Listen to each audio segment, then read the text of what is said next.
తాజాగా మొన్న మాజీ సీఎం కేసీఆర్ రైతుల గురించి మాట్లాడుతూ కొన్ని కామెంట్స్ చేశాడు అధికార పార్టీ పైన. ప్రస్తుతం మనతో మాట్లాడుతూ ఉన్నారు మధుయాష్ కేసీఆర్ గారు. సార్ చెప్పండి, మొన్న కేసీఆర్ గారు అంటే 3 నెలలు నేనేం చెప్పకూడదు అని చెప్పేసి బయటికి రాలేదు, ఇప్పుడు 3 నెలలు గడిచిపోయిన తర్వాత నేను గలం విప్పాలనుకున్నా, రణరంగం స్టార్ట్ చేస్తామని కొన్ని కామెంట్స్ చేయడం జరిగింది. దాన్ని మీరు ఎలా చూస్తారు? ఓడిపోయిన దుఃఖంలో 3 నెలల నుంచి తాగుతూ మత్తు కొంచెం దిగినట్టు కొంచెమే దిగింది. ఆ మత్తు దిగిన క్రమంలో మొదటిసారి పంట పొలాలు చూస్తానుకని వచ్చినాడు. ముందుగా మాజీ ముఖ్యమంత్రి కేసీఆర్ గారు తన ఫామ్ హౌస్లో 100 ఎకరాలు కబ్జా చేసి కట్టుకున్న దాంట్లో పంటలు ఎండినాయా లేదా చూడాలి. ఎందుకంటే మల్లన్న సాగర్ కట్టుకొని దాని కింద కాలువ దొంగచాటుగా కాలువ దొగువుకొని పేద రైతులకు ఇవ్వాల్సిన నీళ్ళని దోచుకున్న దోపిడీదారు కల్వకుంట్ల చంద్రశేఖర్ రావు. నువ్వు మొన్నేదో మాట్లాడినని అంటున్నావు సోదరి. ఏ టైంలో మాట్లాడిండు? పొద్దున్న సాయంత్రమా 6 గంటలకు ఏమైనా మాట్లాడితే నేను నమ్ముతా. మధ్యాహ్నం మాట్లాడిండంటే ఆయన ముఖ్యమంత్రిగా ఉన్నప్పుడు క్యాబినెట్ మీటింగ్లోనే సిల్వర్ గ్లాసులో సారా దాక్కుంటూ క్యాబినెట్ మీటింగ్ నడిపిస్తూ ఉండే. 3 గంటలకు మాట్లాడిండంటే తాగిన మైకంలో మాట్లాడుంటాడు, లేక 3 నెలల నుంచి తాగుతున్న మైకం దేక్కొనన్నా మాట్లాడుంటాడు. కాబట్టి తాగినోడి మాట నీళ్ళ మీద మూటలాగా అంటారు. కాబట్టి తాగినోడి మాటకి అర్థం లేదు, అంతకన్నా ఎక్కువ చెప్పాల్సిన అవసరం. తెలంగాణ ఏర్పడిన తర్వాత ఆడబిడ్డలు ఎప్పుడు బిందెలు పట్టుకొని తిరిగిన సందర్భం లేదు. మార్చిలోనే పంట పొలాలు మొత్తం ఎండిపోతుంటే కూడా అధికారులు ఎవరు పట్టించుకోవట్లేదు. ఆడబిడ్డలు బిందెలు పట్టుకొని తిరుగుతుంటే మీకు ఏం అనిపించట్లేదా అని కూడా కొన్ని కామెంట్స్ చేస్తారు. దాన్ని మీరు ఎలా చూస్తారు? అరే, మీరు ఒకటి ఆలోచించాలా. వర్షాలు ఎప్పుడు పడతాయి? జూన్లో పడతాయి. జూను, జూలై, ఆగస్టు, సెప్టెంబర్ అంచుమించు వరకు వర్షాలు పడతాయి. కాంగ్రెస్ పార్టీ ప్రభుత్వం ఎప్పుడు ఏర్పడింది? డిసెంబర్ నుంచి వర్షాలు పడతాయా? తాగుబోతు సన్నాయిల్లారా, సన్నాసుల్లారా, మీకు వర్షాలు ఎప్పుడు పడతాయో కూడా తెలియదా? మార్చిలో వచ్చి వర్షం కరువు అంటే అరే వెదవల్లారా, వర్షాలు పడకపోతే వర్షాభావంతో కరువు వస్తుంది. ఇప్పుడు వర్షాకాలంలో ఫుల్గా వర్షపాతం నమోదైంది. కావాలంటే రికార్డ్స్ చూసుకోండి. కరువుకు కారణం కాలం కాదు, కాంగ్రెస్ చేతగాని పాలన అని వాళ్ళు అంటున్నారు. దాన్ని మీరు ఎట్లా చూస్తారు? మొదట చెప్పిన కదా, తాగినోడి మాటలు మాట్లాడొద్దు, నమ్మొద్దు. ఒకటి. రెండోది, లెక్కలే ఉన్నాయి. ఎవడు నీళ్ళు వదిలిపెట్టిండు మేడిగడ్డ దగ్గర?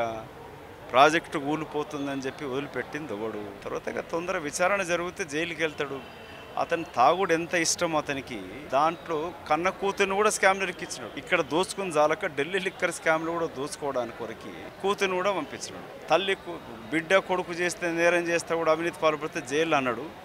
ఇవాళ అవినీతికి పాల్పడ్డది, చెల్లెలు కాస్త జైలుకి వెళ్ళింది. ఇక తండ్రి కొడుకు అల్లుడు సంగతి ఉన్నది. వాళ్ళు కూడా త్వరలోనే తిహార్ జైల్లో, చెర్లపల్లి జైలు లెక్క పెట్టే పరిస్థితి వస్తుంది. వాళ్ళకు పోటీ చేసే అభ్యర్థులు లేక కొంతమంది కుక్కల్ని నక్కలు ఇడ్చుకుపోతున్నట్టున్నాయి. వాళ్ళు పోతే పెద్ద లెక్క చేయమని కూడా వాళ్ళు అంటున్నారు. వాళ్ళు నువ్వు నేర్పిన విద్య వినోడవేమ అని ఇప్పుడు కవిలో చెప్పినట్టున్నది. ఊరి సన్నాసులారా, 88 సీట్లు వచ్చినాక కూడా ప్రతిపక్ష పార్టీ ఎమ్మెల్యేలని కలుపుకున్నావు కదా, ఇప్పుడు తెలిసి వస్తుంది ఆ బిడ్డ నీకు? ముళ్ళు గుచ్చుకొట్టి తెలిసి వస్తుంది. అప్పుడు ఒక్కొక్కరిని తీసుకొని పోయి ప్రజాస్వామ్యంలో ప్రతిపక్షం లేకుండా చేయాలనుకున్న నీ దుర్బుద్ధికి ఇప్పుడు తెలివి వచ్చిందా? ఇప్పుడు నీ పార్టీ నీ పేక మేడలు వీడిపోతూ ఉంటే తెలివి వస్తుందా? బాధ కలుగుతుందా? ఇవన్నీ నువ్వు నేర్పించిందే కదా. వాళ్ళు పదే చెప్తా ఉన్నారు, పార్లమెంట్ ఎన్నికల తర్వాత కాంగ్రెస్ పార్టీ ప్రభుత్వం పడిపోతుంది, రేవంత్ రెడ్డి ప్రభుత్వాన్ని కూలగొడతామంటున్నారు. మరి ప్రభుత్వం కాపాడడానికి తీసుకోవాల్సిన చర్యలు రేవంత్ రెడ్డి గారు కాంగ్రెస్ పార్టీ తీసుకుంటున్నది. వాళ్ళకి ఇప్పుడు బాధ తెలిసి వస్తున్నది. దొంగచాటుగా ప్రతిపక్ష పార్టీలని చేర్చుకుంటే ఏమవుతుంది? భూమి గుండ్రంగా ఉందని అర్థమైంది. మీ ఛానల్ 360 అనుకుంటా. ఇప్పుడు 360 డిగ్రీస్ యొక్క చరిత్ర కల్వకుంట్ల చంద్రశేఖరరావుకి అర్థమైంది. ముఖ్యంగా ఏదైతే ఈ ఫోన్ ట్యాపింగ్లకు సంబంధించి కావచ్చు, ఏదైతే నిరాధారం లేని ఆరోపణలు చేస్తున్నారో వాళ్ళపైన పరువు నష్టం దాబా వేస్తా అని చెప్పేసి మంత్రి కేటీఆర్ ట్వీట్ చేశారు. దాని మీరు ఏ పోలీస్ అధికారి ముఖ్యమంత్రి ఆదేశాలు లేకుండా ఏ పని చెయ్యడు.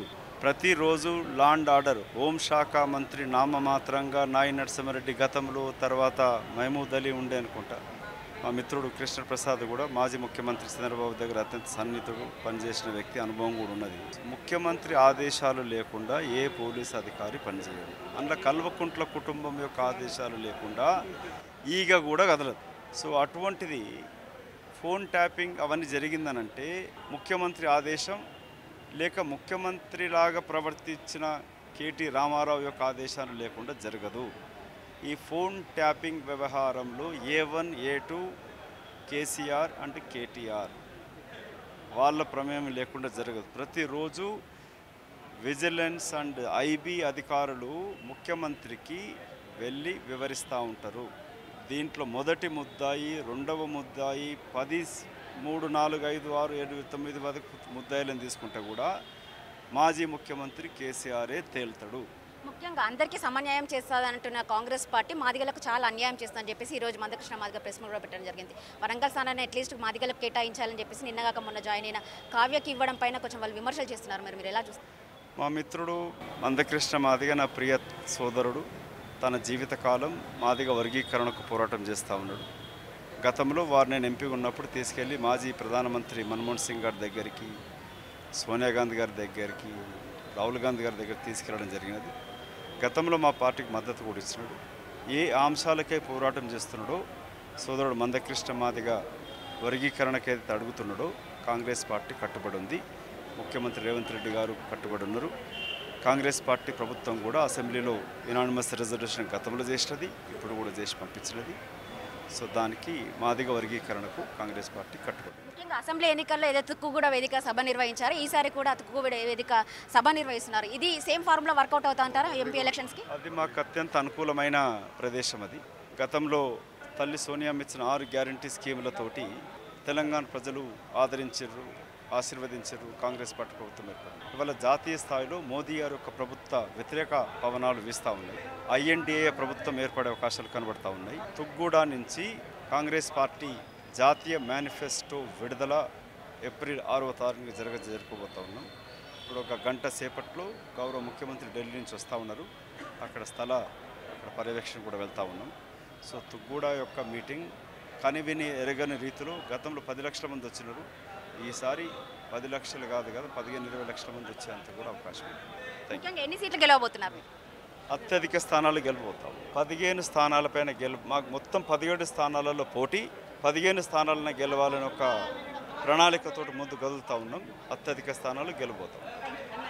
ఇదే మొత్తానికి ప్రజాస్వామ్యంలో ప్రతిపక్షాలే లేకుండా చేయాలని చేసినటువంటి వ్యక్తి కేవలం కేసీఆర్ అని చెప్పేసి మధుయష్కి గౌడ్ చెప్తున్నారు. ఖచ్చితంగా తుక్కుగూడ వేదిక మరోసారి మేము జాతీయ మేనిఫెస్టో విడుదల చేయబోతున్నాము. అసెంబ్లీ ఎన్నికల మాదిరిగానే ఈసారి కూడా రిజల్ట్స్ మరోసారి రిపీట్ చేయబోతున్నామని చెప్తున్న పరిస్థితి కనబడుతుంది. కెమెరా పర్సన్ శ్రీకాంత్, భవిత, న్యూస్ 360 హైదరాబాద్.